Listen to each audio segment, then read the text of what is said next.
Encuentra la paz espiritual en las palabras del Corán. Vimos nosotros. Hoy en día, las palabras de tolerancia y paz de Mahoma ofrecen a muchos la misma guía de hace siglos. Mahoma, el profeta.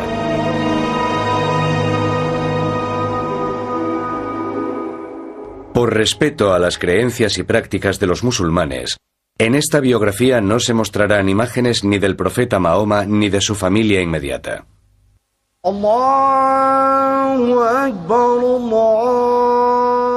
Una próspera comunidad comercial en tierras de lo que hoy es Arabia Saudí. Nadie podía saber que la vida de ese niño se convertiría en los cimientos de una religión que un día cambiaría la historia. En la época en la que nació Mahoma, Arabia era una tierra estéril y dura, en la que de vez en cuando surgía un oasis. Los árabes que vivían en un mundo tan difícil emigraban de un sitio a otro, luchando para que sus ganados sobrevivieran en el duro desierto. Para sobrevivir en un sitio así, los árabes dependían del apoyo de su tribu. La tribu los protegía no solo del mal del desierto, sino de los interminables ataques y venganzas organizados por otras tribus. La vida social en la Arabia preislámica era feroz, y Mahoma nació en una época de violencia, tumultos y desesperación, no muy distinta a la nuestra. La estructura básica de la organización social era la tribu. Pero los nómadas del desierto también dependían de la llamada Alá, también adoraban a muchos otros dioses y diosas en la antigua Kaaba. Los árabes rezaban ante más de 300 ídolos que se erguían alrededor de la sagrada estructura en forma de cubo. Tenía una consecuencia social. Viejo sistema tribal. Los ricos ignoraban a los pobres. Algunos opinaban que la vieja religión árabe necesitaba un cambio. Los judíos y los cristianos habían tenido sus profetas de la Reforma. Al igual que Moisés y Jesús, Mahoma se había convertido en guía de caravanas en su ciudad natal y organizaba viajes a lugares tan lejanos como la tierra que hoy ocupa Siria. Pero también él comprendía que los viejos valores de la caridad y la comunidad se estaban perdiendo en la Meca. Mahoma era profundamente respetuoso con la religión de sus antepasados, visitaba la Kaaba frecuentemente e intentaba llevar una vida de justicia y respeto hacia todos. No contamos con mucha información.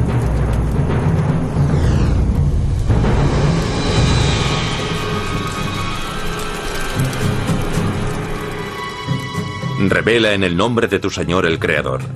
Él creó al hombre de un coágulo de sangre. Revélalo y tu Señor será muy generoso.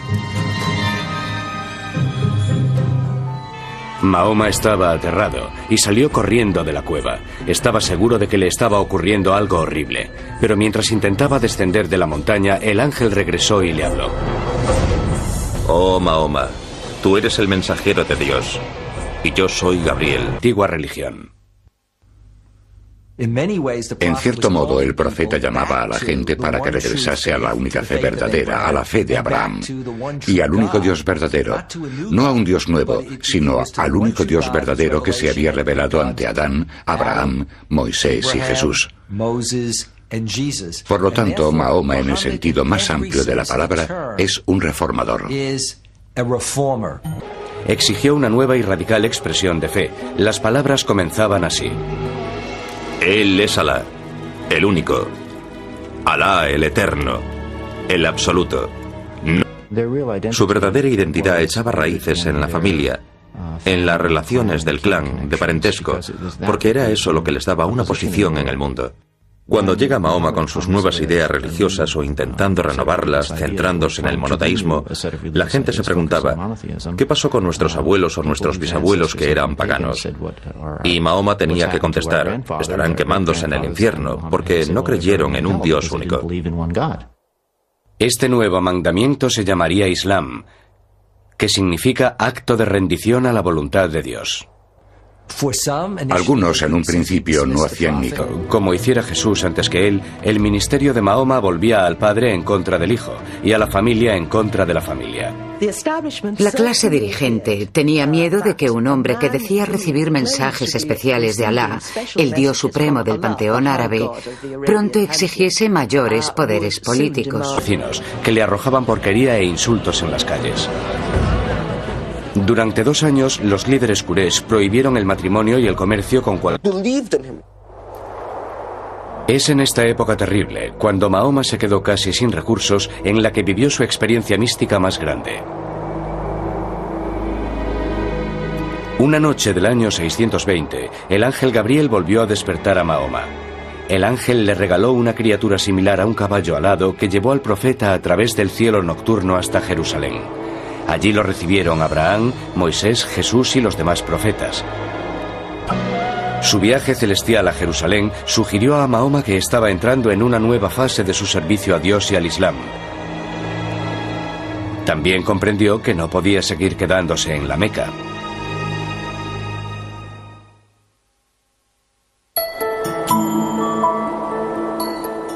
A más de 200 millas al norte de la antigua Meca se encuentra el fértil oasis de Yatrib. Estaban atrapadas en un comportamiento continuo de guerra y violencia.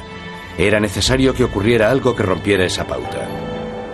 El mismo año en el que realizó su místico vuelo nocturno a Jerusalén, Mahoma conoció a 6 peregrinos de Yatrib que hacían su peregrinaje anual, o Hajj, a la Kaaba en la Meca. Les contó a los hombres su misión y les recitó los versículos del Corán. Los hombres se sintieron conmovidos por el mensaje de Mahoma, pero también vieron en la persona... Mahoma fue invitado a una comunidad que estaba en gran medida dividida y en desorden. Y lo invitaron diciéndole que necesitaban un líder fuerte para que organizase y guiase a la comunidad. Mahoma vio la oportunidad de expandir el Islam en Yatrib. También vio el santuario que lo protegería. De cada uno de ellos le clavaría una espada a Mahoma al mismo tiempo. Los hombres buscaron desesperadamente por toda la Meca, pero Mahoma había sido advertido de la amenaza y había huido. A la mañana siguiente, unos jinetes salieron en persecución de Mahoma y siguieron su pista hasta la entrada de una cueva. Mahoma y su discípulo se ocultaban dentro. Pero la tradición musulmana dice que los asesinos Quraysh encontraron una paloma que anidaba delante de la cueva, cuya entrada estaba cubierta por una telaraña. Los Quraysh llegaron a la conclusión de que no podía haber nadie dentro. Alá había protegido a su profeta. La huida de la Meca en el año 622 es para los musulmanes la Hégira. No hay ningún acontecimiento que tenga más importancia en la cultura del Islam. Se convirtió en el principio del calendario musulmán. Guía por la población. Cuando al final Kaswa se paró y se arrodilló, Mahoma dijo que aquel era el lugar en el que viviría. Ordenó que comenzaran a levantar una casa y la primera mezquita. Y aquellos que ofrecieron sus casas y su ayuda son protectores los unos de los otros. Lo que él comenzó a crear en Medina fue algo que nunca se había visto en Arabia, algo totalmente nuevo. Era una comunidad unida por un ideal, por una ideología común, por una religión compartida, no por la sangre. Estaba creando, por así decirlo, una supertribu en la que la gente no estaba emparentada entre sí, sino que se relacionaban por la fe y por determinados acuerdos. Si pensamos en la Arabia del siglo VII, que se basaba en el parentesco tribal, la idea de una comunidad basada en la fe, a la que cualquiera podía unirse, esclavo, mujer, hombre, rico, pobre, negro, blanco, era algo revolucionario. Y por supuesto muy amenazador para algunos. Para unir más a las gentes musulmanas, Mahoma dio por terminado su luto por Jadilla y comenzó a tomar nuevas esposas. En total se casaría con 11 mujeres de tribus y clanes muy diferentes. Unos 7 meses después de que los musulmanes llegasen a Medina, se terminó la primera mezquita. Incluía un gran patio en el que decir las oraciones. Se sopesaron varios métodos para llamar a los musulmanes a la oración. Tocar un cuerno, como los judíos, una campana, como los cristianos. Pero al final se decidió que solo era necesaria la voz humana para llamar a la oración que Mahoma había enseñado a su pueblo. Se eligió a un hombre joven para hacer dicha llamada. Y por primera vez, los musulmanes oyeron las palabras que siguen sonando en las mezquitas de todo el mundo, atrayendo a todos a Dios. Allahu Akbar, Allahu Akbar. Admito que no existe más Dios que Alá. Admito que... Mahoma creía que llamaba a los fieles a la vieja religión que los árabes habían compartido con el judaísmo y el cristianismo. Pero siguiendo las órdenes de Alá, el profeta comenzó a crear una nueva identidad para la comunidad islámica que la separaría de las otras formas más antiguas. Para dramatizar el alejamiento del cristianismo y el judaísmo, otra orden pasó a formar parte del Corán. Los musulmanes ya no tenían que mirar a Jerusalén para rezar. Desde entonces, los fieles a Dios rezarían mirando hacia la Meca y la Kaaba. Ahora Mahoma tenía la responsabilidad de ocuparse de las tareas mundanas pero importantes, del gobierno. Estas ocupaciones lo alejarían del ministerio del anterior profeta del Islam, Jesucristo. Existe un contraste inmenso entre Jesús y Mahoma, que se deriva sobre todo del hecho de que, a diferencia de Mahoma, Jesús nunca fue jefe de Estado. Mahoma era un líder político. Eso significaba que tomaba decisiones que afectaban al trabajo, la economía, el comercio y la seguridad de Medina. Fundamentos religiosos del Islam incluían el mensaje de paz de Jesús. También habían adaptado la tradición que han sido expulsados de sus hogares. Los planes de Mahoma para la defensa de la comunidad comenzaban a incluir la palabra yihad. Los extremistas se apropian, en una etapa ya muy temprana, de esa noción de yihad. Y eso es lo que se relaciona con lo que los extremistas como Osama Bin Laden y Al-Qaeda hacen mucho más tarde. Apropiarse de este concepto de yihad para legitimar lo que ellos quieren hacer. Mahoma ya había hablado de la yihad cuando los musulmanes aún vivían en la Meca, pero las nuevas revelaciones hacían incursiones. Dios había dado a los musulmanes la orden de luchar, y ahora las revelaciones de Dios permitían que esa lucha incluyese el derecho a la supervivencia. Y así vemos cómo la yihad llega a definirse como el derecho y a veces la obligación de los musulmanes, tanto en calidad de individuos como de comunidad musulmana, a defenderse, a involucrarse en una guerra defensiva. Armado con la aprobación del Corán para defender su comunidad, Mahoma eligió una solución tradicional árabe: defiéndete atacando. Mahoma encabezaría el ejército que atacaría la caravana Quraysh más importante del año. El plan de Mahoma consistía en interceptar la caravana cuando ésta se acercase a los pozos de Badr, cerca del Mar Rojo. Pero antes de que sus fuerzas llegasen a los pozos, a la Meca llegaron noticias de la existencia del ejército musulmán. Los líderes Quraysh se escandalizaron por el hecho de que Mahoma intentase capturar su caravana. 1000 hombres salieron de la Meca para enfrentarse al ejército musulmán. Mahoma sabía que los Quraysh le obligarían a luchar. La noche anterior a la batalla, el profeta no... El ejército Quraysh superaba en número a los musulmanes en una proporción de 3-1. Pero al comenzar la batalla, Mahoma demostró poseer un gran sentido táctico y sus guerreros luchaban con ferocidad. Los líderes Quraysh habían creído que con una demostración de su fuerza bastaría para vencer a los musulmanes. Pero a mediodía era el ejército de la Meca el que se dejaba dominar por el pánico y huía del campo de batalla. La capaz de ser compasivo. Después de la primera victoria lograda por los musulmanes en la batalla de Badr, los musulmanes comenzaron, como solían hacer los árabes, a matar a los supervivientes. Y Mahoma de inmediato tuvo una revelación y dijo: no, esto debe parar, no debe haber matanza de supervivientes. Mahoma tenía una meta a largo plazo. El enemigo de hoy del guerrero musulmán debe convertirse mañana en su hermano en la fe. Después de la batalla, los conversos de toda Arabia empezaron a llegar a Medina. Mientras el ejército mequinés luchaba por volver a casa después de la última batalla perdida, su líder se vio obligado a admitir por fin: todo hombre juicioso sabe ya que Mahoma no ha mentido.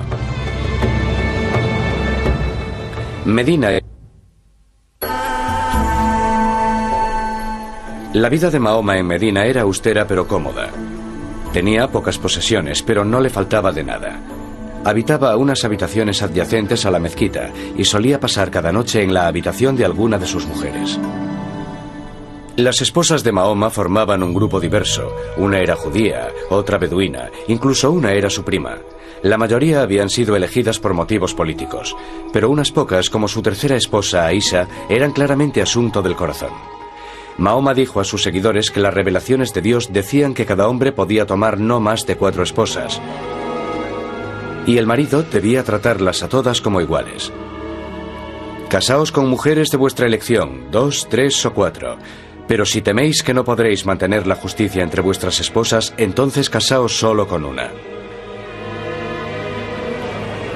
Con frecuencia, el mundo moderno opina que el Islam es machista, como poco, y misógino como mucho. Proclamó la amnistía como símbolo de su deseo de unir a todas las gentes como hijos de un solo Dios. Las únicas víctimas que deseaba seguían sentadas en la Kaaba. El profeta entró en la estructura sagrada y dirigió la destrucción de los 365 ídolos mientras recitaba el siguiente versículo: la verdad ha llegado y conquistado la falsedad.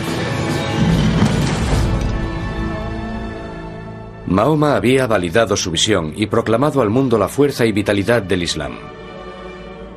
Cuando falleció en junio del año 632, el profeta había llevado la paz a Arabia. Mientras la cultura árabe se mezclaba con el saber griego y bizantino, la era de la Ilustración islámica proporcionó enormes avances en matemáticas, astronomía, medicina, literatura y arquitectura. ¿Quién iba a pensar hoy en día, y mucho menos entonces, que un hombre nacido huérfano, en una sociedad árabe dividida, analfabeto, guía de caravanas, crearía una tradición religiosa cuya presencia física, a los 100 años de su muerte, se extendería desde Arabia hasta el norte de África y hasta la India? Y siempre advertía a sus seguidores que no lo convirtieran en un Jesús, que jamás dijeran que era divino. Decía que solo era un hombre corriente. El hecho de que llevara lo que podríamos llamar una vida normal lo hace muy atractivo para muchos musulmanes, para la mayoría de los musulmanes. Que se casara, tuviera hijos, son cosas que lo hacen muy accesible como modelo para la gente. Muchos siglos después de desaparecer, la vida de Mahoma sigue siendo la base de la fe que fundó. En la actualidad, es la religión que más rápido crece en el mundo. La antigua Kaaba sigue estando en la Meca, y millones de peregrinos acuden allí cada año para volver sobre los pasos del profeta. El lugar de la ascensión de Mahoma sobre su criatura alada para encontrarse con Dios es hoy en día la mezquita de la Cúpula de la Roca en Jerusalén. La puerta de Mahoma al cielo se ha convertido, por desgracia, en el centro de la enemistad y el odio entre dos pueblos que feroces. Siempre dicen, pero el perdón es mejor. Si queremos coger parte del relato, uno de los capítulos, y desarrollar un concepto del profeta basándonos en ese único capítulo, claro que nos saldrá distorsionado y percibiremos al profeta como un hombre violento, un hombre que odia. Cuando la gente comete injusticias, es violenta en nombre del Islam. Comete injusticias y es violenta contra Mahoma y contra Dios. Para que la paz llegue a un mundo convulso, los musulmanes y los no musulmanes deberán hallar una fuente de confianza y aceptación de sus metas comunes. Una de esas fuentes podría ser una mejor comprensión de la vida de Mahoma. Liberadas de las motivaciones egoístas que algunos terroristas pretenden darles, las palabras del profeta siguen ofreciendo esperanza y optimismo a un mundo turbulento. Si alguien mata a un ser humano, será como si hubiese matado a toda la humanidad.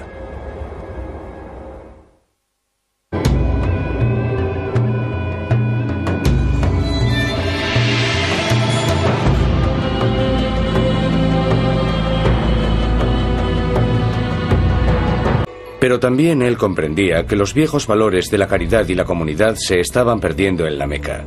Mahoma era profundamente respetuoso con la religión de sus antepasados, visitaba la Kaaba frecuentemente e intentaba llevar una vida de justicia y respeto hacia todos. No contamos con mucha información.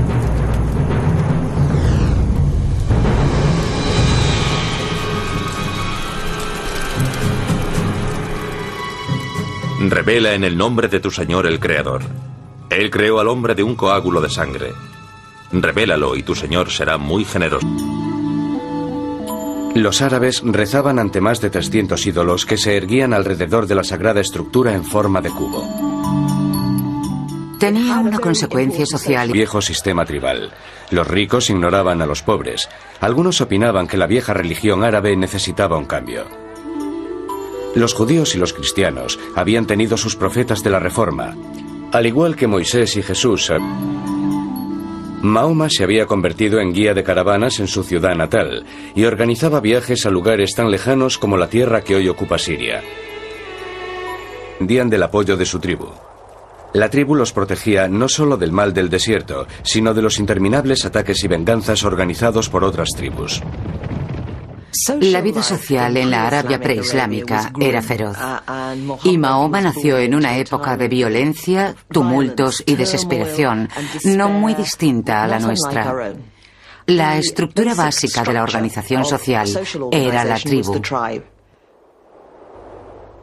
Pero los nómadas del desierto también dependían de la llamada Alá, también adoraban a muchos otros dioses y diosas en la antigua Kaaba. Una próspera comunidad comercial en tierras de lo que hoy es Arabia Saudí. Nadie podía saber que la vida de ese niño se convertiría en los cimientos de una religión que un día cambiaría la historia. En la época en la que nació Mahoma, Arabia era una tierra estéril y dura, en la que de vez en cuando surgía un oasis. Los árabes que vivían en un mundo tan difícil emigraban de un sitio a otro, luchando para que sus ganados sobrevivieran en el duro desierto. Para sobrevivir en un sitio así, los árabes encuentran la paz espiritual en las palabras del Corán. Vimos nosotros. Hoy en día, las palabras de tolerancia y paz de Mahoma ofrecen a muchos la misma guía de hace siglos. Mahoma, el profeta.